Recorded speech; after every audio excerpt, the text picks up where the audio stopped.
Python is a general purpose programming language commonly used among data science, data analytics, and data professionals. But now, companies all over the world use Python to harvest insights from their data sets and gain a competitive advantage. So, welcome back to the channel and welcome back to Excel Island, where the goal and objective is to learn and master Python over the next 100 days. Today is day 17. We started learning a couple of live stream ago, which is from day one, where we started covering the basics of Python, in which we started with Python variables, data types, lists, packages. We went over to learn all about matplotlib for data visualization. We learned all about pandas, loops in Python, and so many other stuff. So we are on our first case study, which is a guided case study, which is the ACA statistics in Python. When we started this ACA statistics on day 17, and we covered a couple of lessons in this section where we were guided on how to create random numbers in Python, random floats in Python, how to create a dice scenario in real world in which you're actually rolling a dice. We also created a scenario in Python. We determined our next move, and this was where we stopped on day 16, you can see. So we set seed, which is generating a random number. Then from there, we're able to go. Let me just run this code really quick. So when I set seed, I'm simply asking it to generate a random number between 1 to 3. But if I hit this code, which is a random.rand, it's going to generate a random float, which is a random decimal number between 0 and 1. If I run this again, that I generated that random number, then I want to generate a random integer with a randint function. If I run this, it's going to generate a new random integer number. Same thing we did here.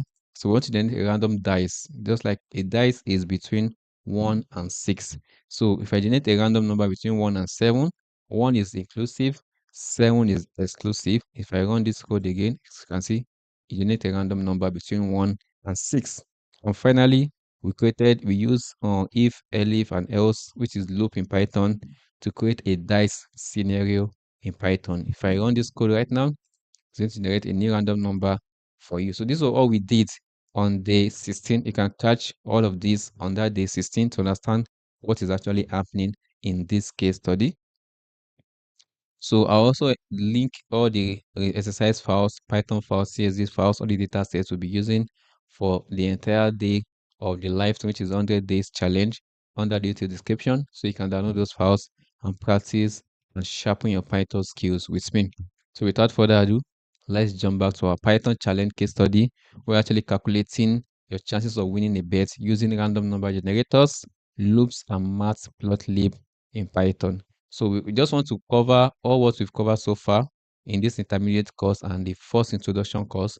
We want to put all of that into this case study and see how we've understood what we've learned so far in this Python knowledge or Python challenge. So I'll just go back to the progress dashboard there and put on my headset real quick so we can continue. So you can see we are intermediate Python. If I go to the career tag section real quick, within some few minutes, you'll see we actually 21% through the data analyst in Python career track. So when I started this fun way of learning, it actually started with data analysis in SQL. Then we moved to data analysis in Power BI. So I have all of those videos on the channel. You can always go back there and follow the journey to practice and improve yourself in SQL and Python. And I'm working on sharing my first project in a video pretty soon. I'm working on a project on SQL. I'm going to share that in an entirely different video on the channel so you can see uh, the whole idea of creating portfolios as a data analytics or analytics professional. I click on data analytics in Python. We could just continue real quick and continue on our case study, which is the ACA statistics in Python. If I just view the course real quick, you can see we cover the matplotlib knowledge in this case, dictionaries and pandas, logic, control flow and filtering, and loops in Python. And we are on this case study. So without any other delay, that's what we've covered so far. Let's try to complete the case study. This is a guided case study though, so let's continue from this chapter real quick.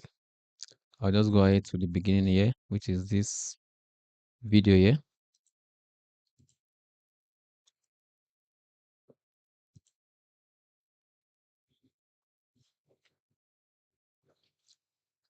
So this is what we covered from the 16 random numbers, random floats, roll a dice, determine your next move. We've covered all of this on day 16.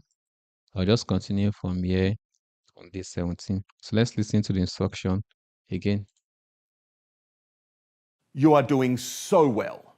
Now, if you use a die to determine your next step, you can call this a random step.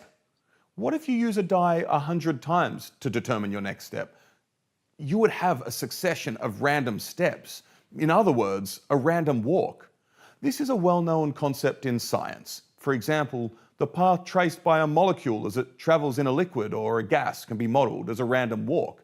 The financial status of a gambler is another example. To record every step in your random walk, you need to learn how to gradually build a list with a for loop. Have a look at this code. It keeps the outcomes for playing a game of heads or tails 10 times with the random number generator we coded up in the previous video. After importing NumPy and setting a seed for the random number generator, we initialize an empty list, outcomes. Next, we build a for loop that should run 10 times. We can do this with the range function that generates a list of numbers that you can use to iterate over. Inside this for loop, we generate a random integer coin that's either 0 or 1. 0 corresponds to heads, 1 to tails. If coin is 0, we append the string heads to the list. Else, we append the string tails. In both cases, we do this with the append method, which you learn about in the intro course. Finally, we print the outcomes list we've built up in these 10 iterations. If we run this script, eventually a list with 10 strings will be printed out. This list is random, but it's not a random walk because the items in the list are not based on the previous ones. It's just a bunch of random steps. You could turn this example into a random walk by tracking the total number of tails while you're simulating the game. In this case, you start by creating a list, tails, that already contains the number 0 because at the start you haven't thrown any tails. Then you again start a for loop that runs 10 times using the range function. In there, you again generate a random number. Instead of the if-else structure, you can simplify things. If coin is 0, so heads, the number of tails you've thrown shouldn't change. If a 1 is generated, the number of tails should be incremented with 1. This means that you can simply add coin to the previous number of tails and add this count to the list with append. Finally, you again print the list tails. After running this script, a list with 11 elements will be printed out. The final element in this list tells you how often tails was thrown. If you compare the output of the first script to the output of the second script, you can see that the numbers in the tails list are incremented by 1 each time you threw tails. This is exactly how a bunch of random steps are converted into a random walk. Head over to the exercises to apply this new knowledge on your own case study. This is kind of confusing. It's a little bit technical, but let's see if we can make it work. So I'll just go back to my Jupyter notebook and run this whole code one more time to refresh and continue with the case study. So I need to understand this concept of random walk, but let's follow the instruction bit by bit. It says before you have already written Python code that determines the next step based on the previous step. Now it is time to put this code inside a for loop so that we can simulate a random walk. So NumPy has been imported as MP. So NumPy is imported seed is set. So they've done that from this seed set, this set seed. Seed is set. This is just how to set the seed. np.random.seed. Then you mention the numbers you want to set seed for. Then we imported NumPy. So they've done all of that behind the scene here. It says make a list random walk. So we've created the list random walk that contains the first step, which is the integer 0. So a list random walk just contains an integer of 0. So this is a basic list. It says finish the for loop. So there's a for loop here. For x in range So the loop should run 100 times. So the range, so in the range function, we're asking it to run 100 times. So the loop should run 100 times. So on each iteration, set step equal to the last element in the random walk. Okay, you can use the index -1 for this. So for each iteration, set step. So step equals to random walk. Set step equal to the last element in random walk list. You can use the index -1 for this. So we are setting step to be equal to this list random walk. It said but equal to the last element. So the last element should be minus because these elements in random walk, which is 0, then the last element of random walk, which is behind 0, should be -1, negative number. So positive number 1, 0, 1, 2, 3. So so we understood that. So you can use the index -1 for this. So we've done that here. Random walk equals to step equals to random walk -1. It now says let the if elif else construct of this step for you. So on the if elif, so if dice is less than or equal to 2, step should be equal to step -1. If dice is less than or equal to 5, step should be step +1. Okay. Else, step equals to step plus np random integer 1 to 7. Okay, let's see how this is going to work. So the code that appends step to random walk is already coded. So they've append step to random walk dot append to step. Now let's print random walk and see if you can make sense of this code. I'll just run this code right now. Oh, let me just copy the whole of this. Let me copy that and refresh the code. Okay. So I'll just do myself the favor of just deleting this and pasting it again. Let me see if I can run the code. Oh, let me reload the page and see. But let me paste it in Jupyter Notebook and see it in action first. Okay, we pasted it here. Let's run the code. Voila. We just have a bunch of numbers running. Interesting. All the way to 56.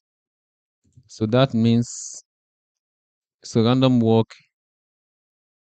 So these are random print random walk. Random walk is a list of 0. So starting from 0 here, see, starting from 0.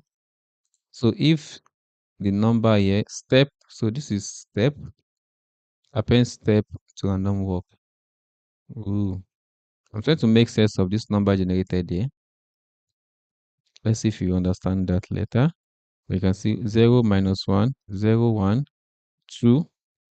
Okay, you can see this is, if dice is less than or equal to 2, you need to subtract step -1 here. Otherwise, step +1. Okay. It's kind of confusing at first. I'll probably just have to take a look at it over and over again. But definitely I understand each line of code pretty well. Okay. But let's continue from here first and see if we could. Oh, let's submit the code here. Run the code. Okay, we almost have the same thing. This is kind of different. Random walk 0, 3, 4, 5, 6. Why mine is different here. 0, 1, 0, 1. Ooh. Why is mine different here? The results I'm getting here is kind of different from the results on the DataCamp platform here.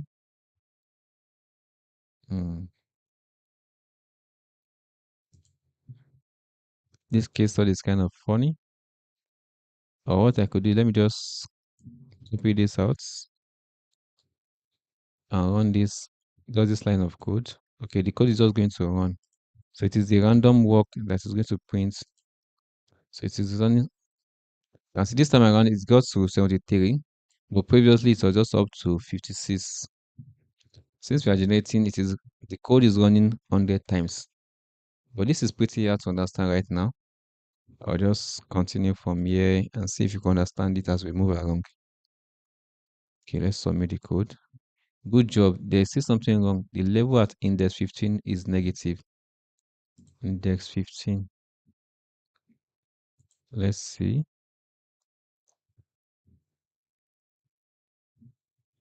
Let's continue first. I'm a bit confused also, but let's continue.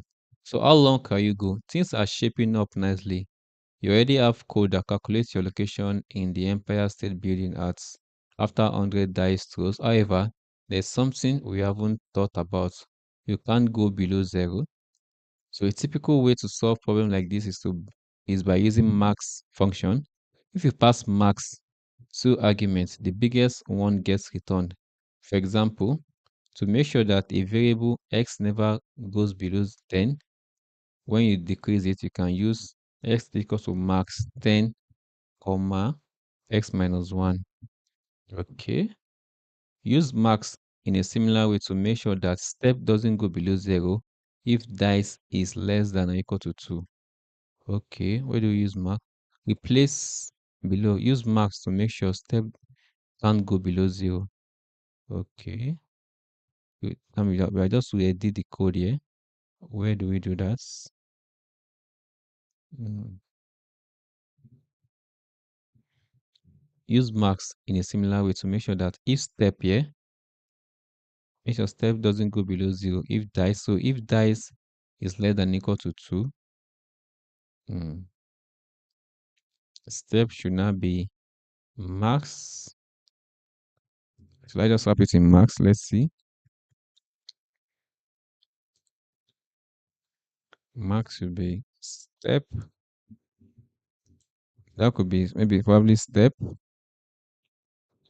comma, step minus 1. Following similar scenario here. Let's see. I'm trying to follow the same idea there. Let's run the code and see. Ooh, it ran successfully though. I was not thinking if I should remove step from the first argument here. So max is you are going to feed max two arguments. So it's going to give you the maximum between the two number. Okay. Let's hit submit first if you get it right. Oh, we didn't get it right. So that means something is wrong. So something is wrong in this my max step here. So make sure to document step with max 0 step minus 1 when if condition. Okay, we want max should not go less than 0. So with 0, okay. So with 0 here. Oh, so we use max in a similar way to make sure that step doesn't go below 0 if dice is less than or equal to 2.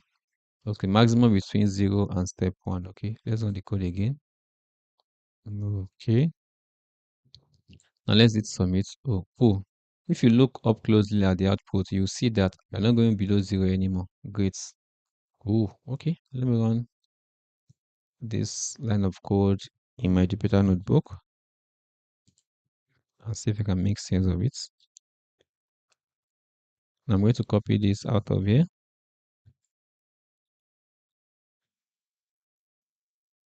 I'll run this line of code successfully. Now print random work again. Oh, kind of high a little bit here, which is 87 here.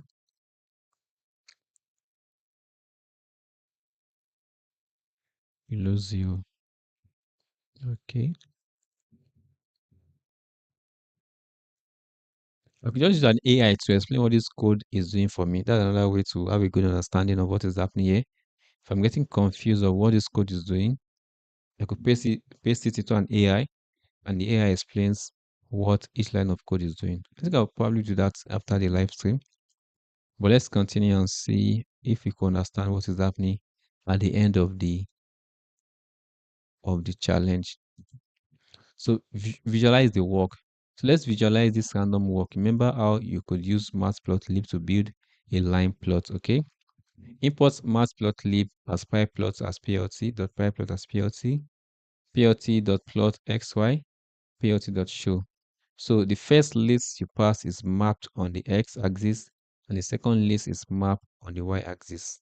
So if you pass only the one argument, Python will know what to do, and we use the index of the list to map onto the x-axis, and the values in the list onto the y-axis. Okay, let's see how to do this. Okay, import matplotlib. So let's just copy this bunch of code here. So to save time, Ctrl C. Okay, we've done that. Plot random walk. So add some lines of code after the for loop. Import matplotlib as plt. Use plt.plot to plot random walk. So plt.plot.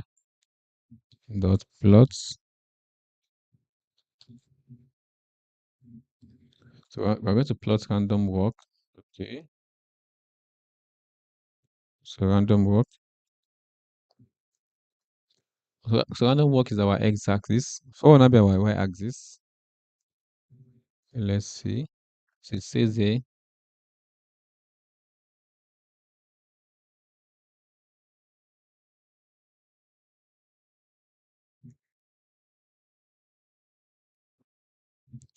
Are we only going to plot random walk?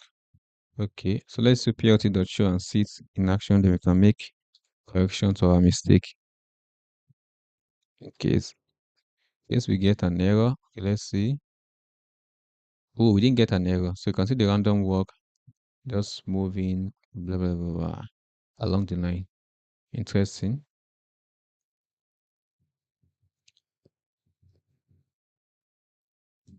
So let's do the same thing in Jupyter Notebook.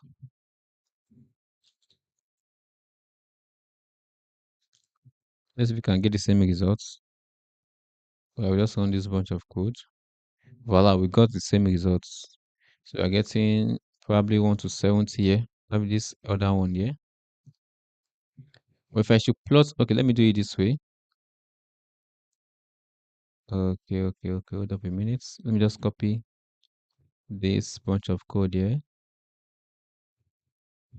I'm going to cut this part out and run this code again. It's going to run successfully. And I can just paste, I will just print random work. I'll just say random work. Random underscore work here. I'll call a random work here. Let's see it in action. Oh, the way it's written it, I don't want this way. Let me print it like this. So I get a better view.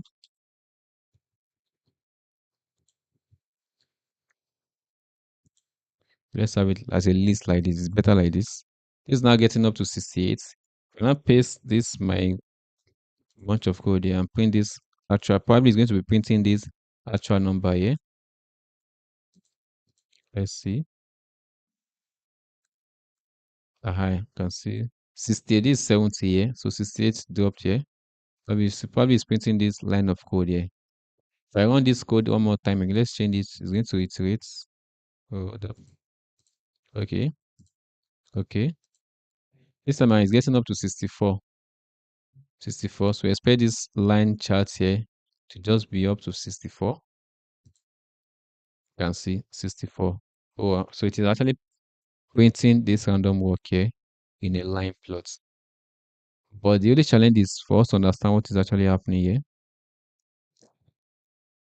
So if the number generated from the dice, from the integer here, if dice is less than equal to 2, so the step is going to be the maximum between 0 and step 1. Okay, that means in this case here, 0, 0, 0 was printed. So the maximum between 0 and step minus 1 is going to be 0 here. That's why we have a bunch of 0 here. Then from here, if dice is less than or equal to 4, okay, what's our step? So step equals to random walk minus 1. And we all know that random walk is a list of 0. Okay. But the good is that we're able to get the correct code, but we need to have a good understanding of what the code is doing. I'm definitely going to use an AI to understand what is happening here in this bunch of code. Let's submit the answer and see. This is pretty cool. You can clearly see how your random walk progressed. Okay. Interesting. The good news is that we are getting the right code correctly, but we need a good of interpret each line of code. Okay, so let's continue. I'm definitely going to use an AI to understand that bunch of code pretty well. In the next live stream, I'll do justice and explain much more better. In this last video of the course, you're ready to learn about the distribution of random walks. Let's go back to the initial problem. You throw a die 100 times. Depending on the result, you go up some steps or down some steps. This is called a random walk. Oh, so you throw a dice 100 times. So depending on the result, you go up some steps or you go down some steps. So if you're going up some steps, that is from the line of code here, from our line of code here. So depending on the result of the dice, is that we go up some step, which is -1 here. We go down some step or we go up step plus 1. Oh, interesting. Else, step equals to step plus random integer here between 1 and 7. So what is our step in the first place? So step is random walk minus the list here. Okay, I think I'm having a good understanding of this now, but I'm definitely going to be trying time. Let's listen to Ugo again. In this last video of the course, you're ready to learn about the distribution of random walks. Let's go back to the initial problem. You throw a die 100 times. Depending on the result, you go up some steps or down some steps. This is called a random walk, and you know how to simulate this. But you still have to answer the main question. What is the chance that you'll reach 60 steps high? I'll give you a hint. Each random walk will end up on a different step. If you simulate this walk thousands of times, you'll end up with thousands of final steps. This is actually a distribution of final steps. And once you know the distribution, you can start calculating chances. Let's go back to the example of the total number of tails after 10 coin tosses. The number of tails starts at 0, and 10 times we calculate a random number which is either 0 or 1. We then update the number of times tails has been thrown by appending it to the list. To find the distribution of this walk, we start by setting a random seed and then create an empty list named final tails. This list will contain the number of tails you end up with if you play this game of tossing a coin 10 times over and over and over again. Let's write a for loop that runs 100 times. Seconds there.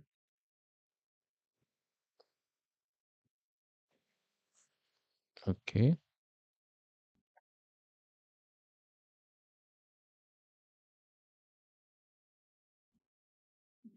Inside this for loop, we put the code from before that gradually builds up the tails list. After simulating this single game, we append the last number, so the number of tails after tossing 10 times, to the final tails list. Notice that the indentation here specifies that this last line is part of the top level for loop.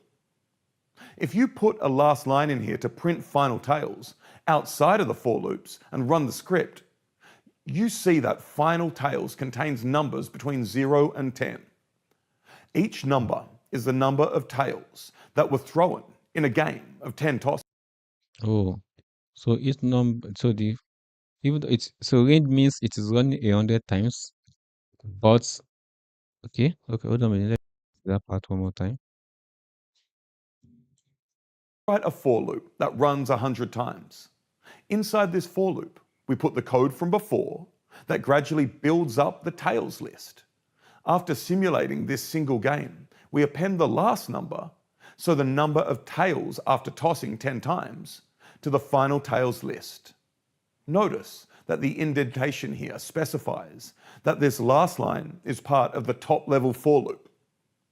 If you put a last line in here to print final tails outside of the for loops and run the script, you see that final tails contains numbers between 0 and 10. Each number is the number of tails that were thrown in a game of 10 tosses. All these values actually represent a distribution that we can visualize. Visualizing a distribution? That calls for a histogram. On the top of the script, we add a line to import pyplot, and then, instead of the print statement, we call the hist function and specify that we want 10 bins. Of course, to actually display the plot, we need plt.show. If we run the script, the resulting histogram already gives an idea, but is not very smooth yet. Let's head back to the code and now simulate the coin toss game 1,000 times by changing the range in the top level for loop. This time, the histogram already looks better. If we change the code to do it 10,000 times and run the script once more, the distribution starts to converge to a bell shape. In fact, it starts to look like the theoretical distribution. That means the distribution that you would find by doing analytical pen and paper calculations. Ideally, you want to carry out the experiment zillions of times to get a distribution that is exactly the same as the theoretical distribution. This will take too much computer time though, but 10,000 already gives a pretty good estimate. From this curve, we can see that in around 2,500 games of the 10,000 games played, you end up with tails 5 times. In the last exercises of this chapter, you will use a similar technique to simulate the dice rolling game in the Empire State Building over and over again. Go out there and win this thing. And thank you so much for coming on this journey with me. I can't wait to see what you do next with all of these skills. Okay, let's put it something hard. So it's normal if it's confusing at first. You just have to do it over and over again for it to make sense. So let's talk about this challenge here. Let's solve this. Simulate multiple works, visualize all works, implement clumsiness, plot the distribution, and calculate the odds. So let's solve this part of the challenge in the next 30 minutes. So simulate multiple works. A single random walk is one thing, but that doesn't tell you if you have a good chance of winning a bet. So to get an idea about how big your chances are of reaching 60 steps, you can repeatedly simulate the random walk and collect the results. That's exactly what you will do in this exercise. So for the sample code already set you off in the right direction, another for loop is wrapped around the code you already wrote. It is up to you to add some bits and pieces to make sure all the results are recorded smoothly. Note, don't change anything about initialization of all works. That is given. Setting any number inside the list will cause exercise to crash. Okay, all works. Okay, we're not to set any, don't change this line. So yeah, so like the final tails also. It says simulate random walk 5 times. So I'm going to do for I, which is in range. So 5 times. Let's start with. So I'm going to use the range function here. Random walk 5 times. Let's see. It says fill in the specification for the for loop so that the random walk is simulated 5 times. Okay. So code from before. Random walk is equal to 0 for x in range 100 times. Step is random walk minus 1. Dice is the np.random.int rand ints. So let's come back here to this part of the code. So you say if dice is less than 2, so we've done this part of the code before. So append random walk to all walks. Okay, how do we do that? So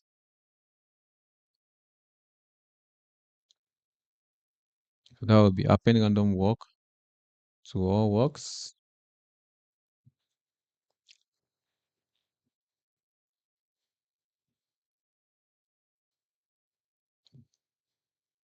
You want to append random walk to all walks. Where is random walk here? These all walks here. And this is random walk here.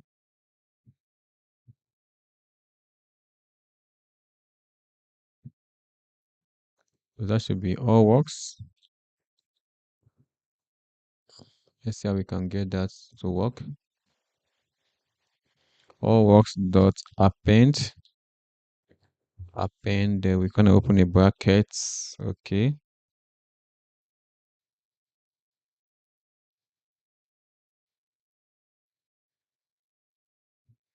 Okay. Let's see how to do that.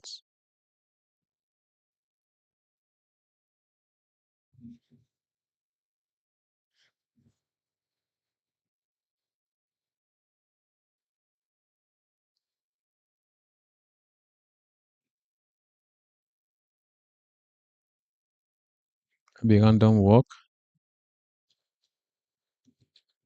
Random walk. Where's our random walk here? I have a random walk. Then open the brackets. Square brackets minus 1. Okay.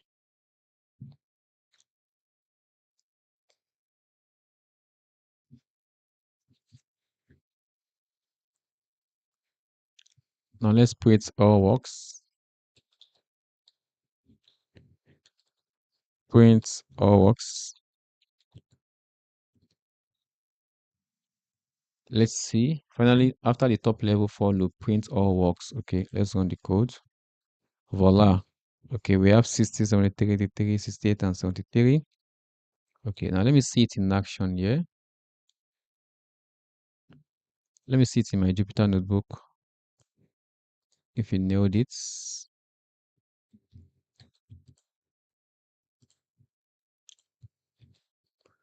Okay, so let's run this bunch of code. So this time I was on the 6, 63, 88, 59, 82. So this are just giving us random number. It's kind of different from the result we got here also. We're able to append it though and follow the line of code also. So we need to have a good understanding of what these codes are doing. Okay. Let's submit and see. Aha, there's a mistake somewhere. Check your call of all work.append. Did you correctly specify the first argument expected random walk but got random walk minus 1? Probably I'm supposed to just append random walk, not the minus 1 there. Okay, let's see.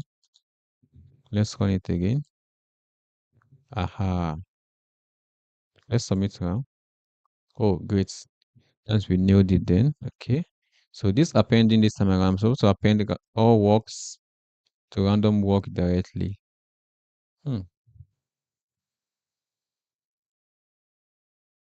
Let's see it here also.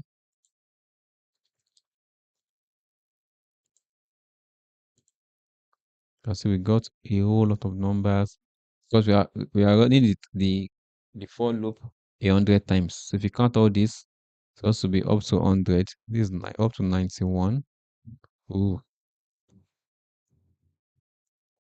I'll be trying this case study over and over again one more time. Oh, now we've been learning for the past 31 days. No, I'll be doing a bunch of learning off live stream basically. So you're just recording all that. Now let's see it visualize all works. Okay, let's see how we can do that here. So we're still keeping our line of code from previous all works.append random walk. Okay, interesting. So all work is a list of lists. That's true. I'll see all work is a list. This is a list in another list entirely. That is another square bracket outside the list. So a list of all lists. So all work is a list of lists. So every sublist represents a single random walk. Okay. If you convert this list of lists to a numpy array, you can start making interesting plots. So matplotlib is already imported as PLT. The nested for loop is already coded for you. Don't worry about it. For now, focus on the code that comes after the for loop. Okay, this is the line of code. Okay. Use np.array to convert all works to a numpy array as npaw. Convert all works to a numpy array. We just do np underscore aw equals to np dot all works. I think I'm going to use all works. I think that's how you convert to a numpy. If I've not forgotten though, definitely have not forgotten. So I've converted all of this. Okay, let me just copy this line of code here. Copy that. And let's try it out in Jupyter Notebook here. I want to convert this all works to a numpy array. Let's run it. Correct. Oh, there's an error. It says module numpy has no attribute all works. Hold up a minute. Come on, there's a mistake somewhere. Probably just have to go back to a file here. Let's see.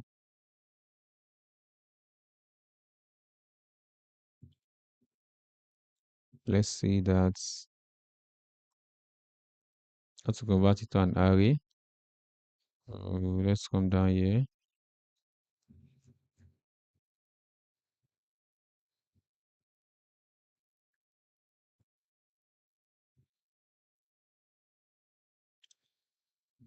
Oh, not this tab. Not this one. Let's see these dictionaries and pandas.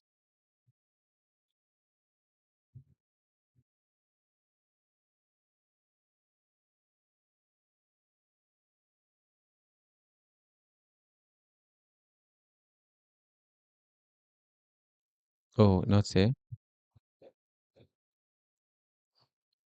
I'll just go back to the introduction to Python. Let's see if I could see how to convert a list into an array here.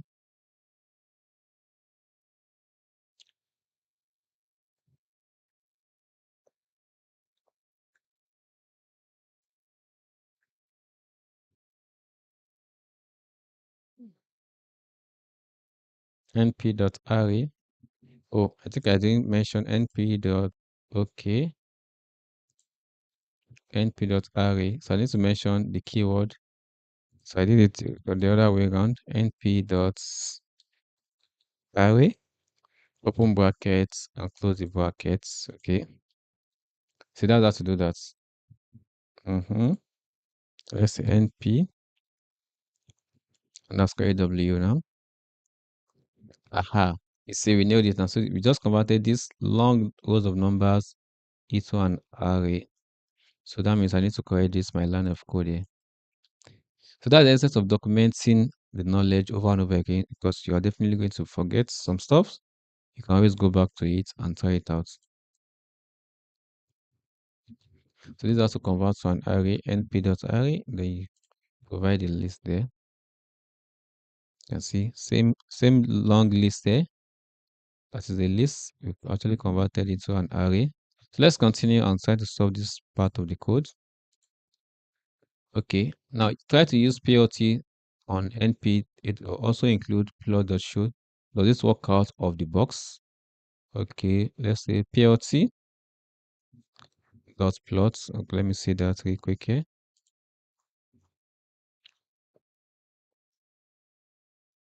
PLT dot plots. So it has to be plot npw and show.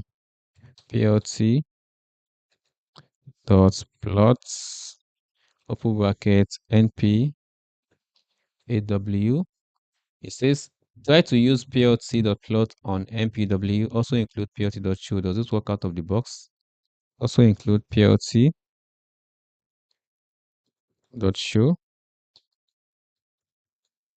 Let's see. Let me just copy this first and see if it is going to work out of the box here.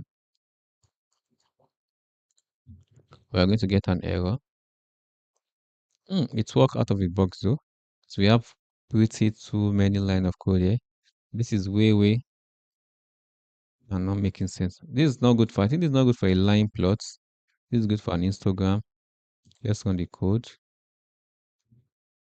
Okay, try to use plt.plot on np that we converted to an array. Also include plt.show.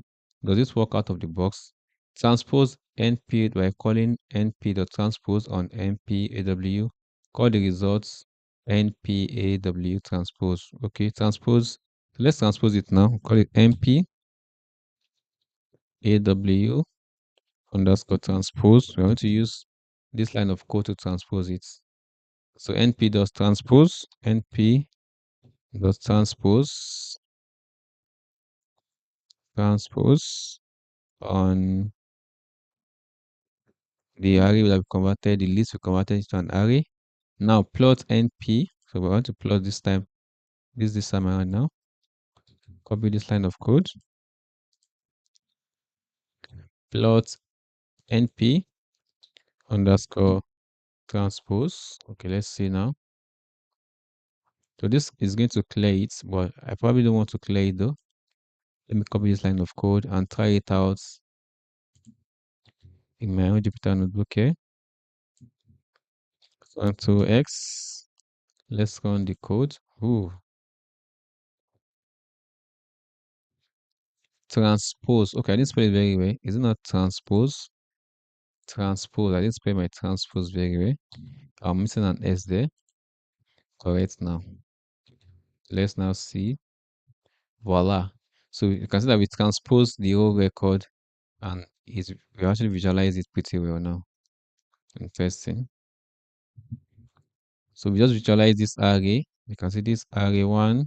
So when we converted this list into an array, it's created different array. This is an array, probably three different lines. Array one, array two, three, or four, and five. So if you're having five lines there, you can see one, two, three, four, five. That's why we have five lines there. So now let's give this a shot here. My transpose is not correct. Yes, transpose. Let's run the code. Voila. So we achieve same results on the platform and on Jupyter Notebook. Interesting. Let's submit and see. Good job. You can clearly see how the different simulations of the random walk went. Transposing the 2D numpy array was crucial, otherwise Python misunderstood the line of code exactly. So we had to transpose because this doesn't really make sense. It's not telling us any data there. Okay, now implement clumsiness. So with this neatly written code of yours, changing the number of times the random walk should be simulated is super easy. You simply update the range function in the top level for loop. So there's still something we forgot. You are a bit clumsy and you have a 0.5% chance of falling down. That calls for another random number generation. Basically, you can generate a random float between 0 and 1. If this value is less than or equal to 0.005, you should reset step to 0. Does that make sense? I'll probably have to read that over and over again to make sense out of it. Okay, let's see. So it says there's still something we forgot. You are a bit clumsy and you have a 0.5% chance of falling down. That calls for another random number generation. So basically, you can generate a random float between 0 and 1. If this value is less than or equal to 0.005, you should reset step to 0. Okay, let's try it first. It says change the range function so that the simulation is performed 20 times.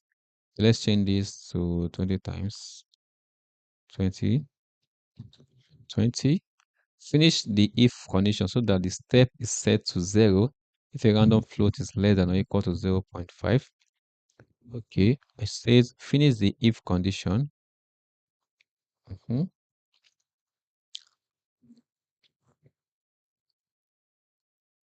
Okay, this implement components. Okay, okay, if okay.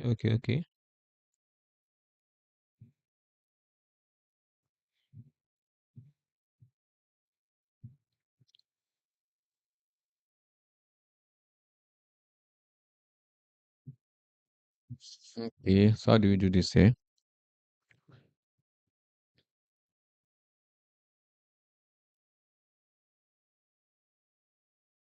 It says finish the if condition so that step is set to 0 if a random float is less than or equal to 0 points. Use np.rand. Okay, let's use np.rand. If np.rand dots, am I making sense there? So what's not the random number there?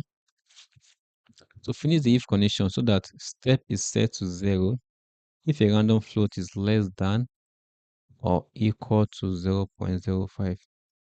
Random floats. So the floats should be what? What should we set the floats to? If we want to generate a random float, or we don't even need to mention any value there. We just use np.rand. Okay, let's run the code and see. Okay.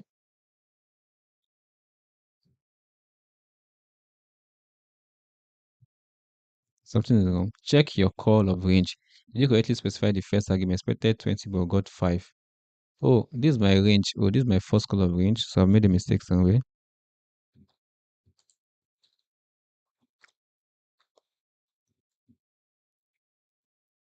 It's supposed to be 100. Simulated 100 times. This is supposed to be simulated 20 times. Let's run the code again. Let's submit the answer and see. Okay, np, so have you correctly coded the clumps name? Use np.random is less than or equal to. Okay, so thanks for the help. np.random should be less than or equal to 0.005. Now let's run the code again. Aha, this doesn't really make sense though. But let me copy this code from here.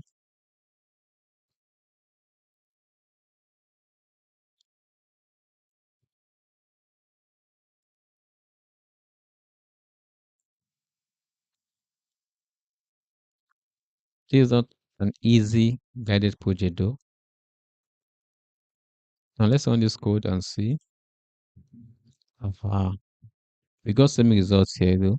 So if np.random is less than or equal to 0.05, step should be equal to 0. Okay. So look at the plot. In some of the 20 simulation, you are indeed taking a deep dive down. Okay, that's true. Okay.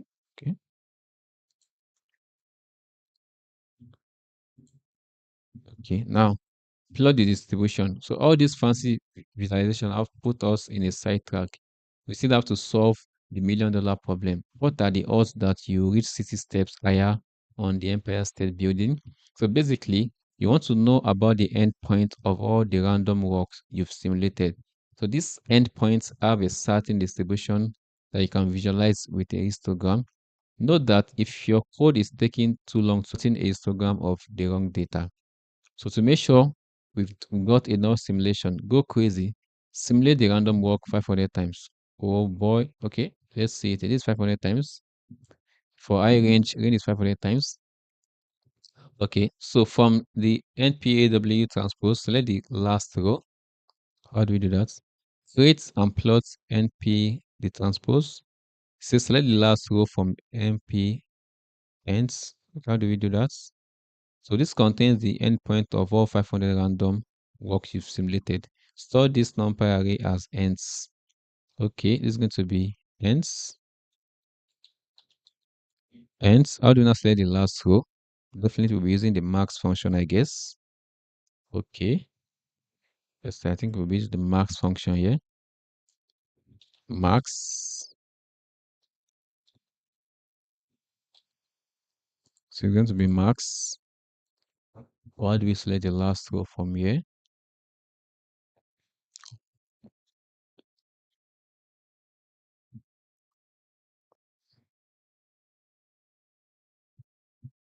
Okay, this will be plt dot histogram of ends. Then we just use plt dot show to show it.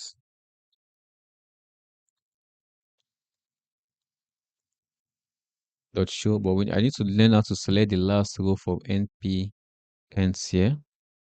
So how do we do that? So from npaw underscore to select the last row, this contains the endpoint of all 500 random walk you simulated.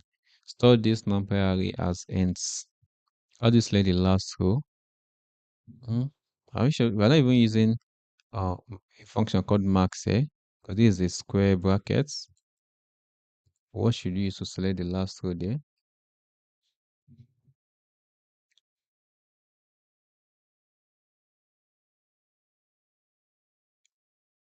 I need to take a hint. Let's see. Let me run the code and after I will get an help.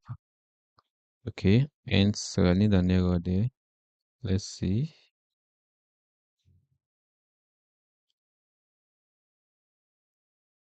Oh, so I'm supposed to use what is it called? Oh, I'm forgetting this stuff. Select the last row. I want to select the last row. Okay, from this our transport data. Oh, I'm trying to remember the keyword for that. Indexing. So indexing, select the last row. So this is row one here, row two, row three, So let's select the last one. Select the record from the last. So that should be the last row would be -1. I'm going to select all the rows. So -1. Select the last row and return on the record from that column. So indexing to select the last row. Okay, so this is the last row. Let's submit and see.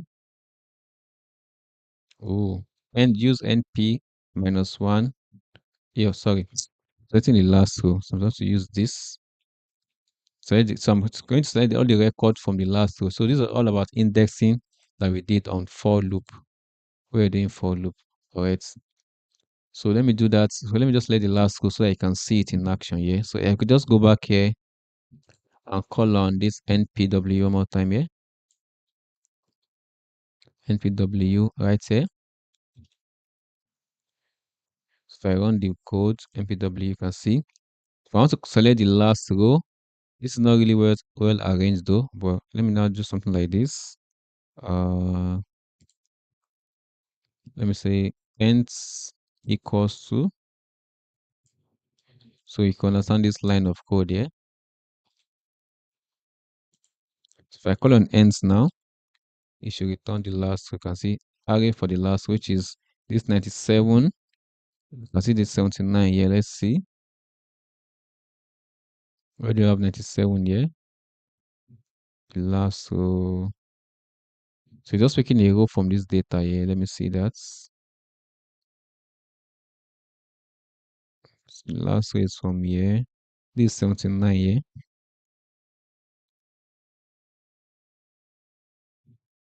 I can see the figure out 79 here. So basically, it is selecting the last row from this range of data here because it's not well arranged. So let's copy this bunch of code here and use it in the same scenario here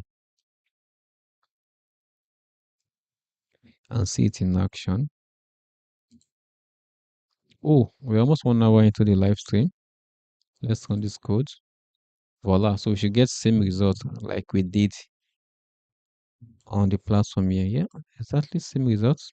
Almost. And that's because probably they are generating random numbers there initially. So the numbers will probably be different though. So let's continue. Great job. Have a look at this histogram. What do you think of your chances are?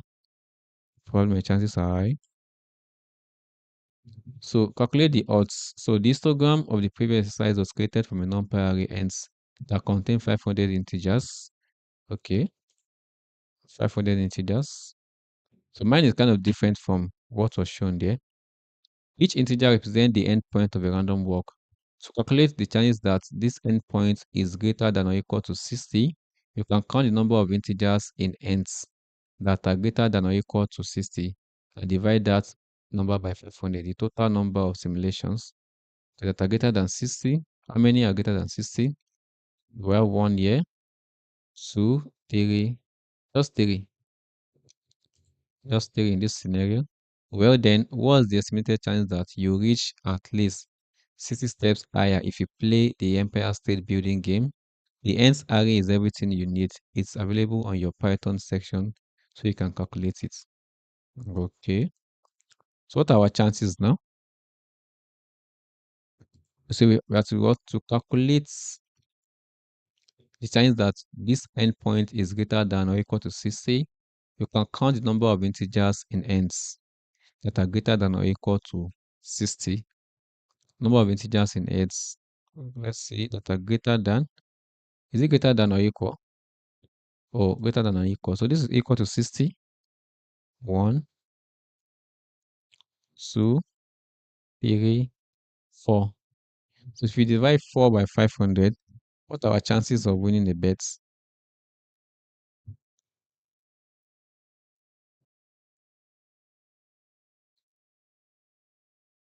That's like 0.0, that's like 8%, which is pretty low. It says, let me just get it straight.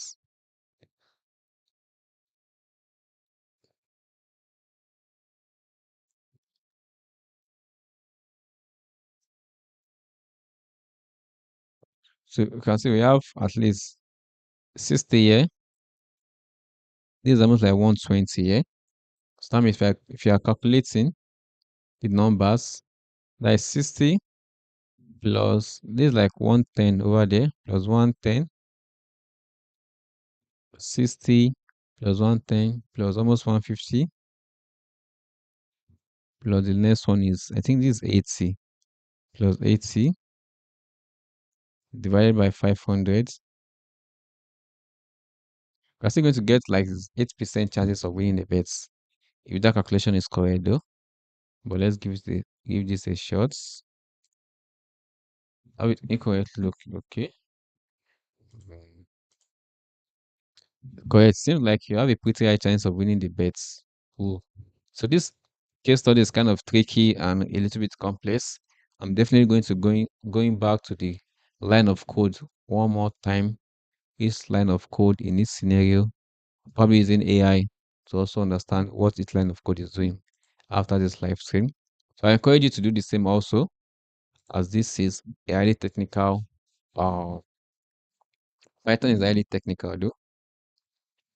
You get it now. So I have all the bunch of codes that we use to in this scenario right here from the system. So if you need it, do let me know in the comment section and I'll upload this uh Jupyter notebook on the Google Drive, and I'll drop the link under the YouTube description so you can try out this bunch of code yourself, because this is a highly technical challenge. Ooh, let's load the page one more time. I think we are moving to a new course now on this career path. I think which is, let me see. Oh, we've done this already though. So we actually completed the case study.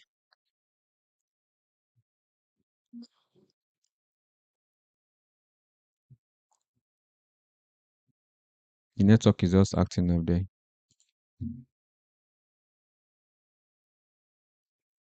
Okay, so we've completed the case study. So I think the next course in this whole career track is, let's see the next course. So we completed this case study. We've learned all about loops, logic control flow and filtering, dictionaries and pandas, and the matplotlib. I think the next course that we'll go back to now, this data analysis in Python career track, is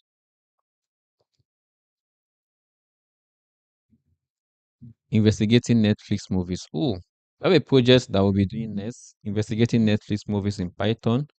Oh, apply foundational Python skills you learned in Introduction to Python, Intermediate Python by manipulating and visualizing a movie data.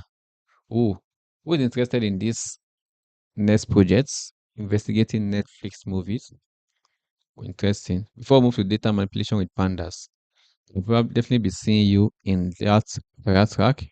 At least we've gained a little bit of knowledge in this Kaka statistics projects of how technical some line of code can be. So we need to study that one more time before we move to investigating Netflix movies in Python.